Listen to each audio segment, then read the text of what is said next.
နောက်နေ့မှာတော့သူ့နောက်ကိုတကောက်ကောက်လိုက်လာနေတဲ့တရေကိုနှင်းဖင်ပေးဖို့ဘုံကြီးတစ်ပါးစီသွားအကူအညီတောင်းပါတယ်အဲ့ဒီဘုံကြီးဟာအရင်ကနတ်ဝင်းတီဟောင်းဖြစ်ပါတယ်ဘုံကြီးကတရေဘာလို့ကျန်တာလဲလို့မေးတဲ့အခါတရေကသူဘယ်သူလဲဆိုတာကိုသိကျင်တယ်လို့ပြန်ပြောပါတယ်ဘာဖြစ်လို့လဲဆိုတော့သူဘာမှမမှတ်မိလို့ပါဘုံကြီးကရှင်အနေနဲ့တရေရဲ့စန္ဒာကိုဖြည့်ဆည်းပေးလိုက်ရင်တရေလည်းအေးအေးချမ်းချမ်းထွက်သွားနိုင်လိမ့်မယ်လို့ပြောပါတယ်တရေကဘယ်သူလဲဆိုတာသိဖို့အဆောက်အဦရဲ့ CCTV တွေကိုစစ်ဆေးကြည့်လိုက်တဲ့အခါနတ်ဝင်းတီစီနောက်ဆုံးလာခဲ့တဲ့သူကိုတွေ့လိုက်ပါတယ်အဲ့ဒီလူဟာတရေကိုခေါ်ခိုင်းခဲ့တဲ့သူဖြစ်နိုင်ပါတယ်တိုက်တိုက်ဆိုင်ဆိုင်ပဲအဲ့ဒီအမျိုးသမီးကအခုပဲပြန်လောက်လာပါတယ်အဲ့ဒီအမျိုးသမီးကနတ်ဝင်းတီတေဆုံးသွားတဲ့နေ့မှာသူမရှိနေခဲ့တယ်လို့ပြောပါတယ်သူမရဲ့ကွယ်လွန်သူခင်မွန်းကိုနတ်ပြင့်မို့ကိုးစားခဲ့တာဖြစ်ပြီးအခုနတ်ဝင်းတီနေကောင်းရလားလာကြည့်တာပါရှင်ကခင်မွန်းတီအကြောင်းမေးတဲ့အခါသူမကလွန်ခဲ့တဲ့လနဲ့ငယ်ကခင်မွန်းတီဟာဆေးရုံမှာဟောက်တဲ့ယောဂအတွက်ခွဲစိတ်မှုတေးသေးလေးလိုရင်းငယ်ဆုံးပါသွားခဲ့တာပါဆေးရုံကတော့နှလုံးယောဂကြောင့်လို့ပြောပေမဲ့သူမကတော့မယုံပါဘူးဒါကြောင့်အမှန်တရားကိုသိချင်တဲ့အတွက်ခင်မွန်းတီနဲ့စကားပြောချင်နေတာပါ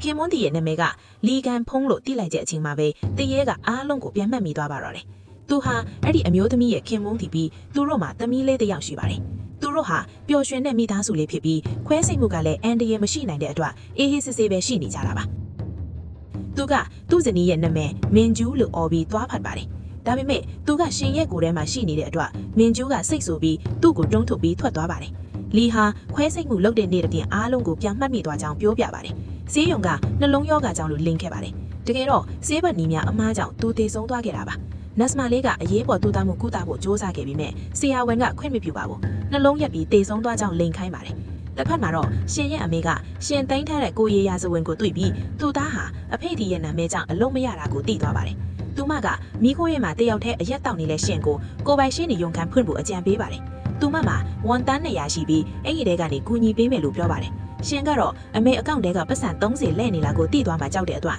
ရုံးခန်းရှာပြီးသွားပြီလို့ချက်ချင်းလင်လိုက်ရပါတယ်ကန်ဆိုးတော်ကောင်မင်ကျူးရခင်မုန်းကိုတတ်ခဲ့တဲ့ဆရာဝန်ဟာနာမည်ကြီးဥပဒေအကျိုးဆောင်အဖွဲ့ကိုငှားရန်ပါတယ်အဲ့ဒီအမှုအတွက်ရှေ့နေကတော့အမြဲတမ်းအနိုင်ရနေတဲ့နာဟုံးပါပဲပိုဆိုးတာကမင်ကျူးဘက်ကလိုက်ပေးမယ်ရှေ့နေကလည်းဆရာဝန်ရှိကလျော်ချင်းငွေယူပြီးအမှုပိတ်ဖို့သူမကိုဖိအားပေးနေတာပါအမှုဆက်ခင်အိမ်မှာဆုံးရှုံးနိုင်တယ်လို့ချိန်ချောက်နေပါတယ်မင်ကျူးကကြောက်ပြီးလက်ခံထုတ်တော်မယ့်အချိန်မှာပဲရှင်ရောက်လာပြီးတားဆီးလိုက်ပါတယ်တရဲလီရအကူအညီနဲ့ရှင်ဟာတစ်ဖက်ရှေ့နေကတစ်ဖက်ကုမ္ပဏီနဲ့ပေါင်းနေတာကိုသိလိုက်ပါတယ်ရှင်ဟာအဲ့ဒီရှေ့နေဖုန်းကိုထလုံဖွင့်နေပြီးသူတို့ပူးပေါင်းကြံစည်ထားတဲ့တပ်တွေတွေကိုရှာဖွေတွေ့ပြီးသွားပါတယ်ရှင်ကဒီတပ်တွေဟာရှေ့နေလိုက်စစ်အသိမ်းခံရဖို့လုံလောက်တယ်လို့ပြောလိုက်ပါတယ်အဲ့လိုမဖြစ်ချင်ဘူးဆိုရင်အမှုကနှုတ်ထွက်ပြီးမင်ကျူးကိုရှေ့နေကနှစ်ဆပြန်ပေးဖို့တောင်းဆိုလိုက်ပါတယ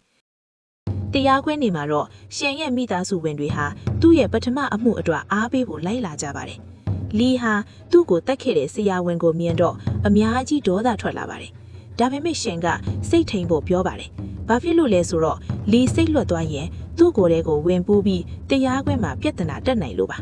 ရှင်ကခွဲစိတ်ခန်းထဲမှာနတ်စမလေးဘယ်နှယောက်ရှိလဲလို့မေးခွန်းစမေးပါတယ်ဆရာဝန်က2ယောက်ပဲရှိတယ်လို့လိမ်ညာပါတယ်အဲ့ဒီအခါရှင်ကတတိယမြောက်နတ်စမလေးအိုဂျင်စွတ်ရဲ့နာမည်ကိုပြောလိုက်ပါတယ်ဒါဟာနာဟွန်းတောင်မသိတဲ့သတင်းအချက်အလက်ပါဆရာဝန်ကတော့မသိတယ်လို့ဟန်ဆောင်နေပါတယ်ရှင်ကအဲ့ဒီနတ်စမလေးဟာခွဲစိတ်မှုပြီးတဲ့အထိရှိနေခဲ့ပြီးတကယ်အမှန်တရားကိုသိတဲ့တူးတဲသောသူဖြစ်ကြောင်းပြောလိုက်ပါတယ်ဒါကြောင့်လဲဆရာဝန်ကသူမကိုလှုပ်ဝတ်ထားတာပါ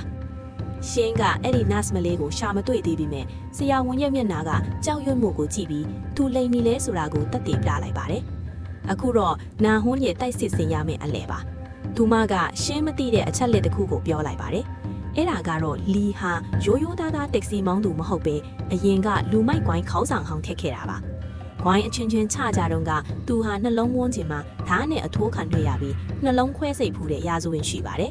ဒါကြောင့်ဆေးရုံကပြောတဲ့နှလုံးယောဂဆိုတာမှန်နိုင်ပါတယ်လို့ခြေပြပါတယ်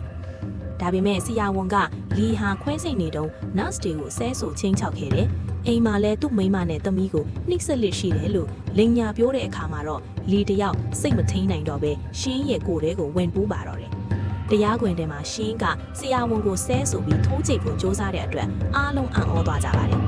နာဟွန်းကတားလိုက်တယ်လို့သာရှင်းလဲကျသွားပြီးတတိပြန်ဝင်လာတာပါရှင်တတိယလာပြီးမောက်ကြည့်လိုက်တဲ့အခါနာဟွန်းရအောင်နိုင်သူအပြုံးကိုမြင်လိုက်ရပြီးသူတော့အခြေအနေမဟန့်တော့ဘူးဆိုတာသိလိုက်ပါတော့တယ်နောက်အပိုင်းဆက်လေးကိုဆက်လက်ကြည့်ချင်လဲဆိုရင် follow လေးလုပ်ထားပြီးနော်နောက်ဗီဒီယိုမှာဆုံကြမယ်နော်